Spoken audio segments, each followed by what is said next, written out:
সুপ্রভাত বন্ধুরা, রাধে রাধে। দেখো আমি এখন সকালে স্নান টান সেরে চলে যাচ্ছি হাসপাতালে। দেখো আমরা এখন হাসপাতালে পৌঁছেও গেছি। শুধু আমার হাজব্যান্ড, আমি আর আমার ছেলে নয়, আমার ননদ, নন্দাই, ভাগনা ভাগ্নি সবাই এসছে। দেখো সবাই একসঙ্গে ডাক্তার দেখাতে এসেছি। আমরা এখন হাসপাতালের সামনে চলে এসেছি। দেখতে পাচ্ছ বিশাল বড় হাসপাতাল। আমার হাজব্যান্ড প্রথমে ঢুকে রেজিস্ট্রেশন করে নিচ্ছে। রেজিস্ট্রেশন করার সময় জানো তো অনেক কিছুই দিতে হয়, নাম, ফোন নাম্বার, তোমার আধার নাম্বার, কোন জেলা থেকে এসছে, সব কিছুই দিতে হয়। তোমাদের এর পরের ভিডিওতে আমি সব কিছু শেয়ার করব। এখানে জানো তো এই রেজিস্ট্রেশন করার সময় যদি কারো কোনো সমস্যা হয় বা কেউ যদি করতে ভুল করে, তাহলে সেই সমাধান করারও লোকজন এখানে আছে। আর এখানকার লোকজনও ভীষণই ভালো, খুব সহায়তা করে।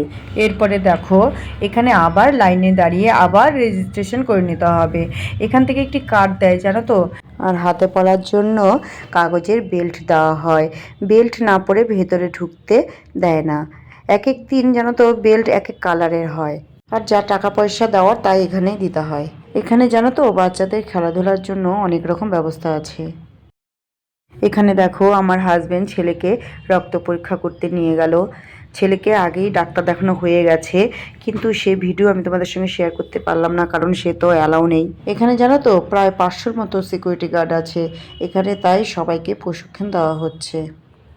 ব্যাঙ্গালোরের পরিবেশটি জানো তো ভীষণই ভালো, না গরম না ঠান্ডা, ভীষণই সুন্দর পরিবেশ। আর দেখো এখানে প্রচুর গাছপালা আছে। ব্যাঙ্গালোরে জানো তো অনেকই হাসপাতাল রয়েছে, কিন্তু আমরা তার মধ্যে এসেছি saint John medical college and হাসপাতালে। ভিডিওটি এখানে শেষ করছি, দেখা হচ্ছে পরের ভিডিওতে।